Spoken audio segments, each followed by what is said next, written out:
From Amateur Radio Newsline Report number 2481, this is Ham Nation Headlines for Wednesday, May 21st, 2025. Marking 100 years of representing member countries around the world, coordinating frequencies and other concerns, the International Amateur Radio Union enters its second century with one big change on its mind. Imagine for a moment an IARU without separate entities known as Region 1, 2 and Region 3. Imagine a total restructuring that would create a single global entity, erasing the discrete regions separated by oceans, languages and cultures. The IARU has announced it is considering just that and has released a proposal to unite the independent regions as one, combined with the International Secretariat to streamline decision-making, to better coordinate shared concerns and to bolster membership in regions where it is declining. The proposal, PDF, outlines a number of areas where the currently independent regional organisations struggle. Problem areas include declining membership, duplication of resources, lack of coordination and other various inefficiencies. This overwhelming change would not happen overnight, of course. The IARU will be asking member societies to vote after they have reviewed the consultation on restructuring, which is available on the IARU website. Any changes that are approved would not take place before next year. This is Graham Kemp, VK4BB. If you were lucky enough to work HV5PUL in Rome recently, you were part of this small university-based station's celebration that a new pope had been elected.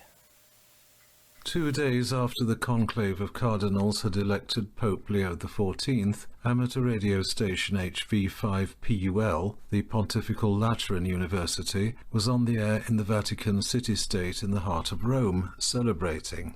The station's administrator, Luca della Giovampaola, IW0DJB, reported that traffic was lively on 20 meters SSB and 17 meters FT8.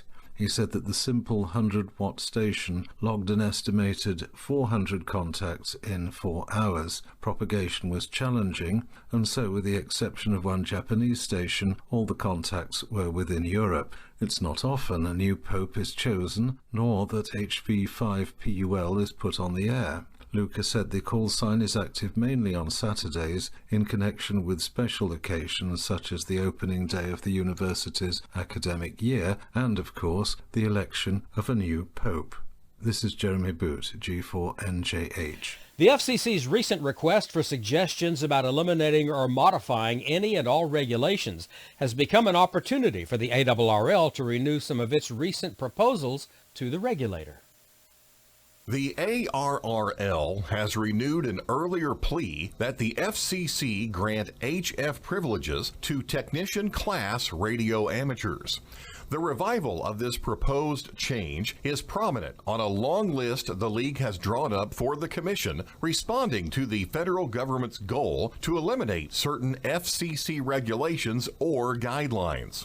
The League is asking that technicians gain phone privileges on 80 meters, 40 meters, and 15 meters, along with RTTY and digital privileges.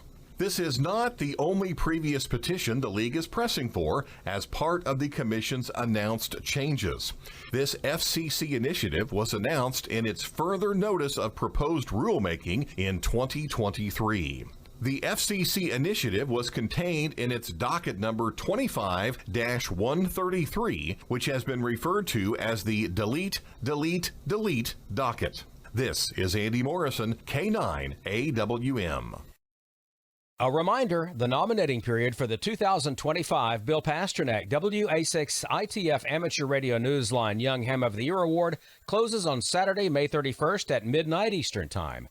Since 1986, we've honored the best young people in amateur radio for their efforts in expanding the state-of-the-art of the service and using ham radio to make the world a better place. The presentation will take place Saturday, August 16th at the Huntsville Hamfest in Huntsville, Alabama. You can find more information and the nomination form on our website, arnewsline.org, under the Awards tab. And that's all from the Amateur Radio Newsline, your independent source for amateur radio news since 1976 at arnewsline.org. With Graham Kemp, VK4BB, Jeremy Boot, G4NJH, Andy Morrison, K9AWM, Karen Eve Murray, KD2GUT at the news desk in New York, and our news team across the globe, I'm Don Wilbanks, AE5DW. 7-3. We'll see you next time here on Ham Nation.